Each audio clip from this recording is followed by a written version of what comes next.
Have you given some thought to the younger generation and their thoughts about the coronavirus? Maybe they have questions that you haven't answered. Maybe they have concerns like this. The death tolls, the people getting sick, trips being canceled, concerts being canceled, important business matters being canceled, school being canceled. Take the time to speak to your children about the coronavirus and what impact it will have during this time. This is a message brought to you by Safety FM. Hello and welcome to the Jay Allen Show.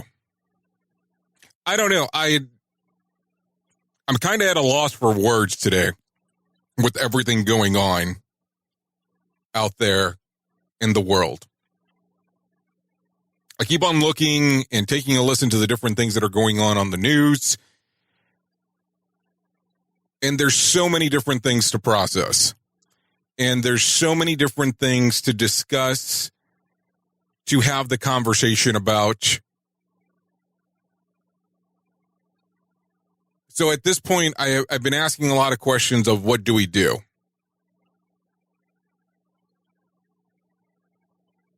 And I don't really think that any of us have a true answer on really being able to tell you 100% on what needs to be done.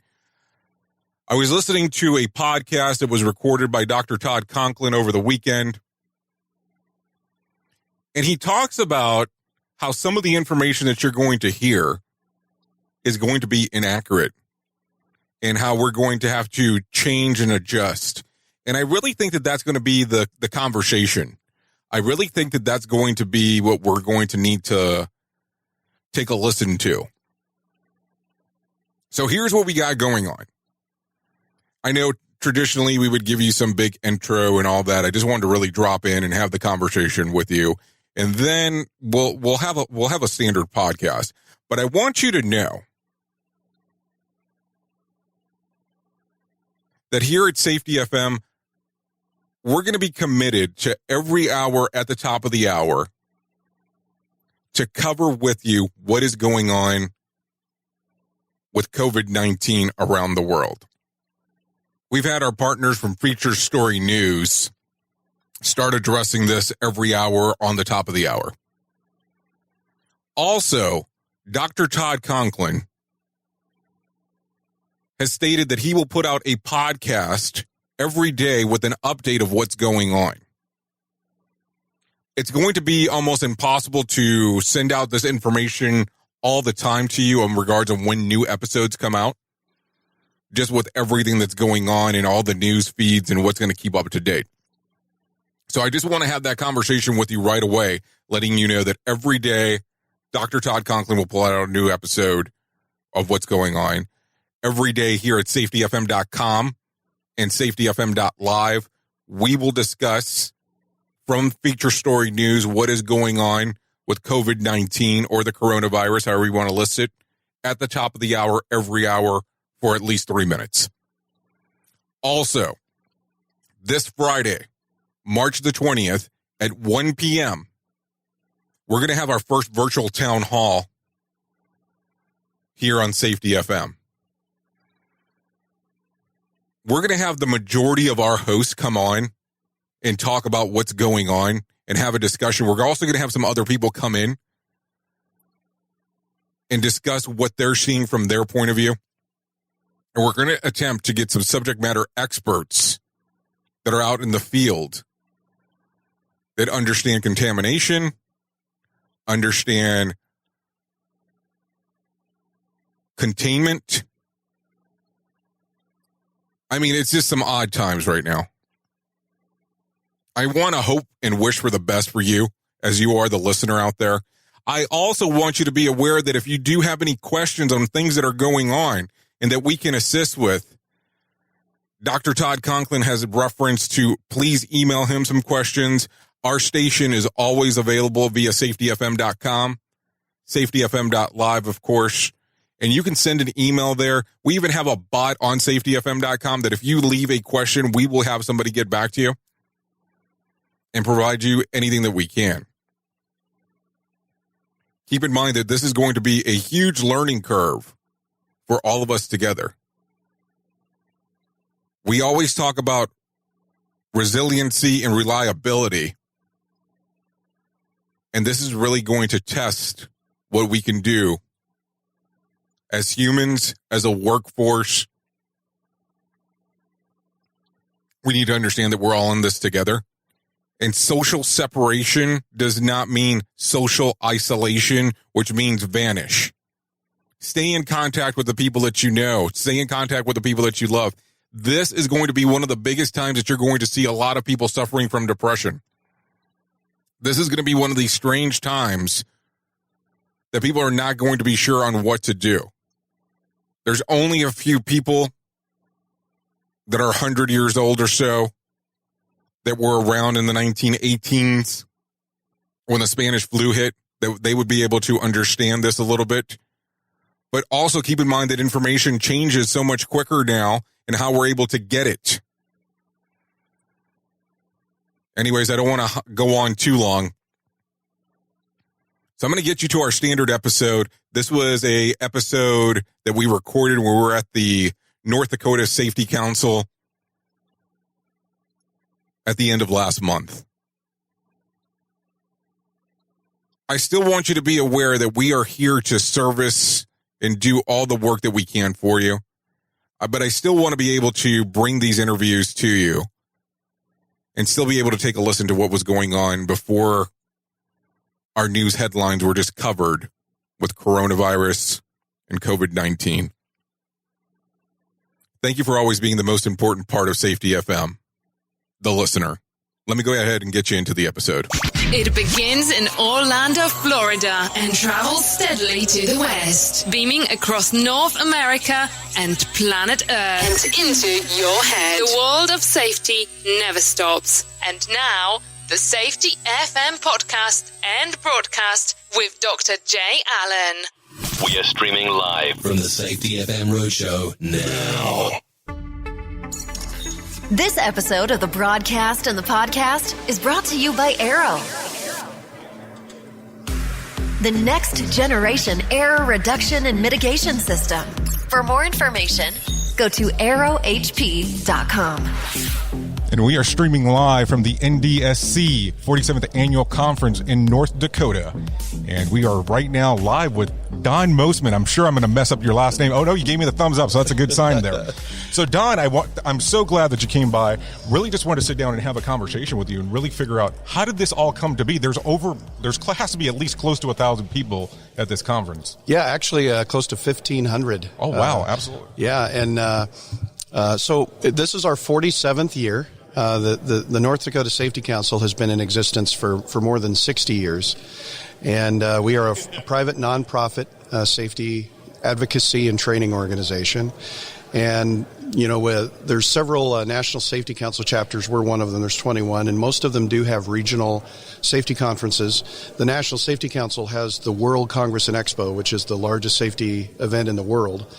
And these regional conferences are designed to bring those opportunities for training, opportunities for products, and opportunities for learning to those local regions, so that if somebody doesn't have the resources or time to get to that one big conference, that they can still get what they need to make their workplaces a better world. So Don, how did you discover this? How did you come about learning about the NDSC? Me personally? Yes, you personally. Well, that's kind of a long story. So my background, I was a squadron safety officer in the U.S. Air Force, and following that, I was a law enforcement officer in Denver, Colorado for 20 years. And then I had a brief stint with the National Safety Council, the parent organization of here. And when I worked for the National Safety Council, that's when I learned and met the staff of here, of the NDSC. And that was about close to 10 years ago. And then when I left law enforcement and moved back home, which is South Dakota, that's where I grew up, they reached out to me and said, hey, we think you ought to make North Dakota your home. And so I moved up here. I've been here for 7 years and started working for them and training for them, and have enjoyed it ever since. So you're a master instructor currently. So what courses do you actually teach? Well, I teach a few of the ASC, which is the Advanced Safety Certificate. That's an accreditation through the National Safety Council for a safety professional. I teach those. But the vast majority of the classes I teach are under our Community Protection Division, and that's workplace violence prevention, school violence prevention, and house of worship violence prevention. And then I also teach active shooter response for industry and schools. Now, when somebody would come to some of the sessions that are going on here, will that be some of the topics that are covered too, like some of the courses that you might teach for them to go into afterwards? Oh, yeah. For example, tomorrow I'm teaching a session on threat assessment teams. So a threat assessment team is something that a school or a business employs where you get a group of people together. Usually it's a combination of line people and supervision. And when we have a threat, right, somebody posts something online, somebody overhears a conversation about somebody that's upset or wanting to do harm to the facility or do harm to people, how do you process that information? What do you do with that information? And how do you vet it? What do you do with the employee once you learn that information, or what do you do with the student in a school circumstance? So I'm teaching that block tomorrow. Oh, very interesting. And so let me just ask, how does this whole thing work? Because I'm so impressed with the amount of people that are here, and there's so many people that are from out of state. That's what I've found amazing. How are you marketing this? Because I've met plenty of people from Texas, which I was kind of surprised that they're here. Well, it's twofold. One thing is, of course, we have the Bakken, which is the oil country on the western part of North Dakota, and a lot of those companies have offices and corporate headquarters that are located in Oklahoma, Texas, Louisiana. So a lot of those folks come up here for this event. So that's one reason. And the other is that although we're the North Dakota Safety Council, we do have a kind of a regional impact. We have over 950 companies in more than 20 states that we serve. And so, we have a lot of people here from Montana, Wyoming, Nebraska, South Dakota, Minnesota. So it is a regional state conference. Well, and then the interesting portion is I was here yesterday. I actually arrived the day before yesterday, but I was here for the opening session. You had Terry Gray taking definitely a different approach in regards to the Safety Man movement, which was very exciting. And I'll tell you, it's probably one of the most different keynote speeches that I've seen. And I mean that in a good way, not in a bad way, especially with him rapping at the end. Never expected that. So we didn't either. So when you take a look at these things, how do you decide on how do you move forward and who you're going to have here? Because your audience is so diverse. Yeah, so that's our conference planning team, right? They work year round, and we also, for example, I'm teaching at 2 or 3 national conferences this year, including the World Conference and Expo. I'm doing an active shooter workplace violence session there. And so when we go to these other conferences, we listen to keynote speakers. We try to get information from other organizations as to, who's been received well and great messages and stuff like that. And then we accumulate that information all year round to try to bring the very best and brightest talent here. Okay. And in 91 sessions is the other thing that I've been impressed about. I've been to several conferences where it seems like it's very repetitive in regards to the session. It doesn't seem like that's the case here. Are they all different instructors that you bring around, or how does it actually work? When we plan the conference, we try to look at it as almost tracks of people that we could provide quality training for. So obviously that's safety professionals, that's one track, right? But so for example, on Monday we had a school track where it was all of the training was around school safety. We have several classes that are around HR professionals. We have classes that are around workers. We have classes that are supervision related, and across different types of industries as well. So every year we try to diversify a little bit more so that we try to really bring that safety opportunity to lots of different organizations that maybe traditionally haven't really thought about safety that much. Large corporations typically have safety teams and safety managers, and they're kind of in the OSHA venue or OSHA's eye, and so they know what to do. Same thing with the mines, right? We have a lot of coal mines in North Dakota, so the MSHA, Mine Safety and Health, they're used to that. But we try to, places like one business that we know that came here today is a tire business, right? Mm-hmm. They don't typically come to safety conferences and think about safety, but when you look at data, right, those small and medium-sized businesses with, 5, 10, 15, 20 employees, they have a lot more exposure to risk of people getting hurt on the job than large corporations. And so we really want those people to be able to come in and take advantage of some of these classes so that they can keep their people safe. And then the interesting part, because of course you have large companies, small companies, so this plays a key factor because like you're saying, they're not able to have the quote unquote safety person there. Right. So as the attendees come in, do you have any kind of requests that normally come about that they're looking for something in particular when they arrive, or is it just so diverse that it's all over the place? So that's where our evaluations come in, right? So every year, every attendee in every session fills out an evaluation on the content, an evaluation on the speaker, and the time. And then when the conference is over, 3 or 4 weeks from now, we're all going to sit down as a staff and we're going to review all those evaluations. And, we've got some speakers that they just beg us to bring them back every year because they're so good, right? We have others that, they were okay, but maybe not that interested in attending that session, so that tells us next year, so that tells us, okay, we need to find something new, something better. So we're always trying to improve through that process. So how soon does the planning start? You say 3 to 4 weeks here is when you start having these conversations. Does the planning start that quick for next year? Yeah, it pretty much starts almost immediately when this conference is over.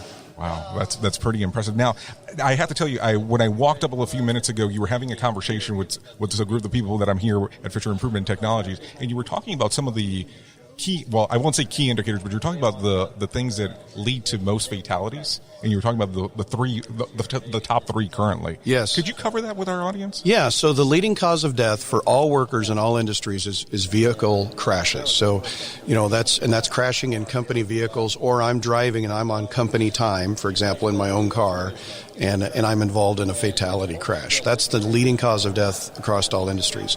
The second leading cause of death is falls, right? And the number one fall type is off of a ladder. And then the third leading cause of death is workplace shootings.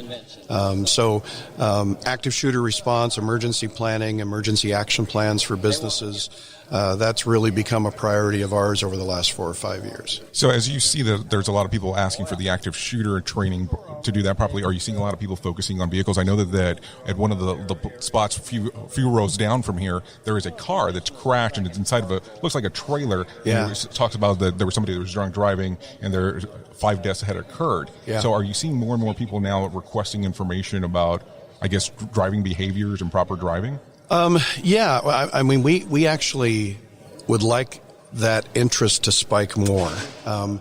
Typically what we see is companies that have large fleets that have people that do a lot of driving, trucking companies, delivery companies, public utilities, right? Things of that nature.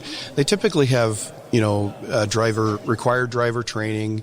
They monitor their crashes. They try to change their training based on what's causing their crashes, right? It's about looking at data and trying to improve. They have good, cell phone use policies, those types of things. But again, those smaller, 10, 20, 30, 40 people companies that do drive a lot of vehicles, that's where the gap is. And so we really are making a concerted effort to try to get more and more of those companies to understand the risk, and that, even if I have 2 employees that drive, I need to train those people. I need to make sure those vehicles are properly maintained, and I need to have good policies and rules that those drivers follow to try to mitigate that risk, because they're more likely to get caught, be killed doing that than anything else they do in their job. So, and if you don't mind me asking, is there somewhere where this data might be available for people to actually look at? Is it on their website? Absolutely. Well, actually, if you go to our parent organization's website, and you can link through it through ours. So ours is ndsc.org, but the National Safety Council, which is nsc.org, they have a publication online called Injury Facts, and every year they put all of the injury and fatality data together from all industries and put it into one downloadable document, and it's updated every year. So that's the place to go to get all that information. So as you're doing this throughout so many years, you've been up here for 7 years, you were in the law enforcement industry prior, what are the changes you've seen over the last few years, especially in regards of like technology playing a factor to what we have going on? Well, you mean here at the conference? Well, we can say the conference, or you can even talk about in the safety world. I mean, we can do both, because I think they're both important.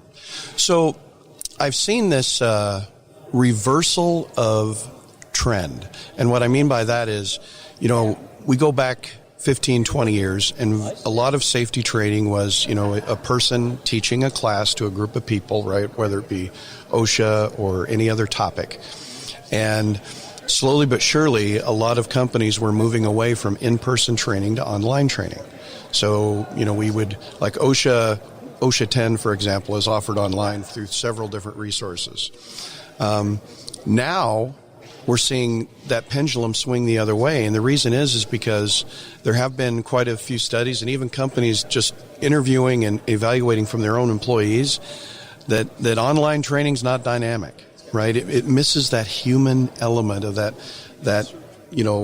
expert in that field that has real world experience teaching a topic to a group of people, and more importantly, a person that's passionate about what they are talking about. And statistically, because it's all about retention, right? It does me no good to go into a classroom and teach on a topic and then they don't take the information and apply it in their workplace or even at home. So how do we increase the retention? And the answer is we change how we deliver the information. If there's something, if I already know information and all I need is to refresh my knowledge, that's a perfect example of where online training is effective, right? I already know it. I just need to refresh what I've learned.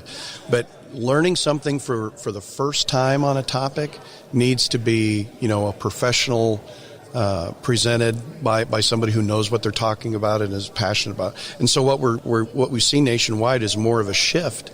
In fact, I just maybe an hour ago, we had a conversation with a customer who was planning on having me do a webinar because they have locations all over the United States, right? And they were going to bring all their local employees into a session and then, broadcast me to all of their other locations. And we said, we'll do that, but we don't recommend it, and here's why.